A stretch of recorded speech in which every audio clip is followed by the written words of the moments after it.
ขอความสงบร่มเย็นจงมีแด่สาธุชนทุกท่าน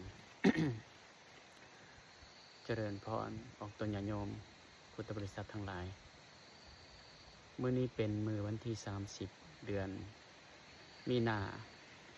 คศ2025อาตมาได้เดินทางมาภูเขาขวายมื้อนี้เป็นมื้อที่2ตอนนี้กำลังกางเต็นท์พักอยู่เขตธงสังงันซึ่งว่าเป็นอุทยานแห่งชาติภูเขาขวาย การได้เดินทางมาครั้งนี้แม่นเป็นโอกาสครั้งทำอิฐของอาตมาที่ได้มาไกลถึงป่านนี้ก่อนหน้านั้นเคยไปฮอดตั้งแต่ถ้ำของหลวงปู่มันและหลวงปู่คูณอยู่ใกล้ๆเขตวัดพระบาทนาย่างแล้วก็อยู่แถวตาดซอยวอยแล้วก็แถวนาคันทุ่งเท่านี้เป็นครั้ง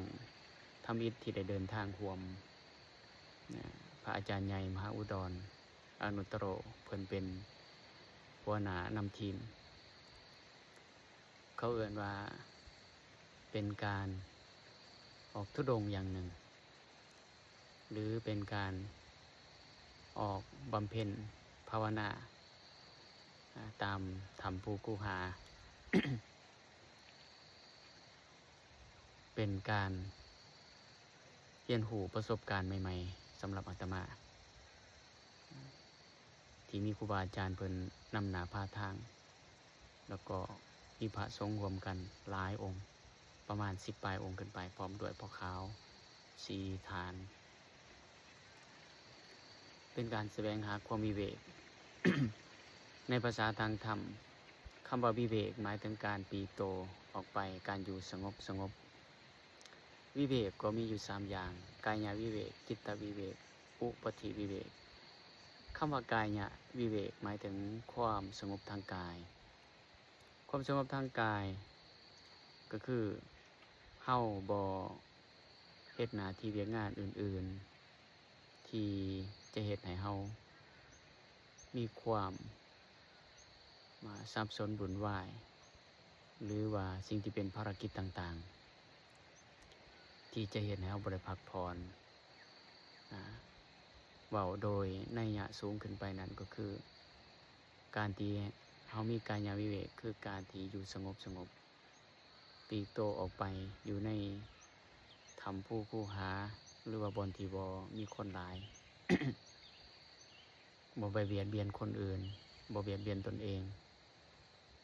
นี่คืออนุกายวิเวกเช่นการเจริญภาวนาพัฒนาจากกายวิเวกขึ้นไปเป็นการเจริญภาวนาเอิ้นว่าจิตวิเวกเมื่อมีกายวิเวกก็คือกายที่ปลีกออกจากฝูงชนหลายๆบ่ประกอบกิจกรรมอื่นๆที่จะเฮ็ดให้มีพละมีความวุ่นวายเอิ้นว่ากายวิเวกเมื่อถึงความสงบแห่งกาย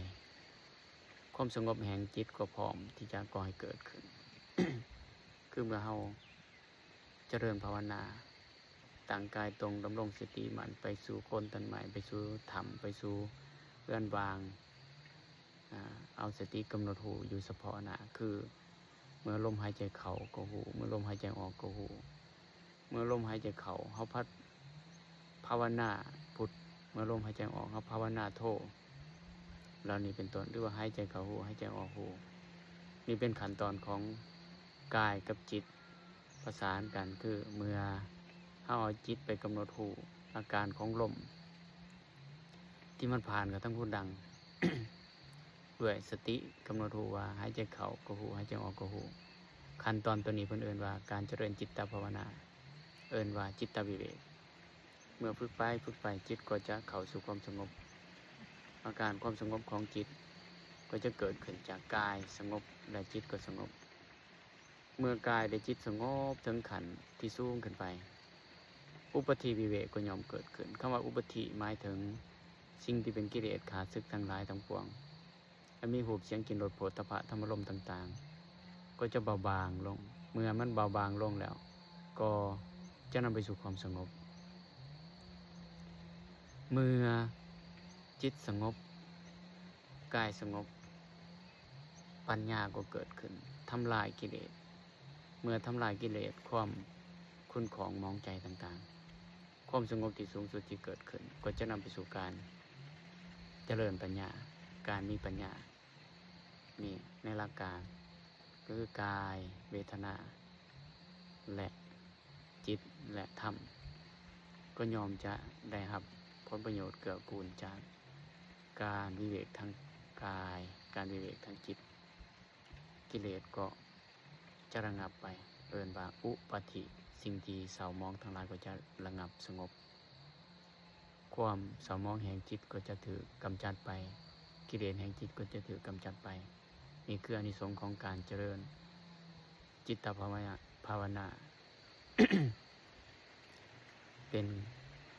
ผลดีที่จะต้องได้ศึกษาเรียนรู้ด้วยตนเองโดยมีครูบาอาจารย์นำหน้าพาทางในการออกป่าเพื่อบำเพ็ญเพียรขอเจริญพร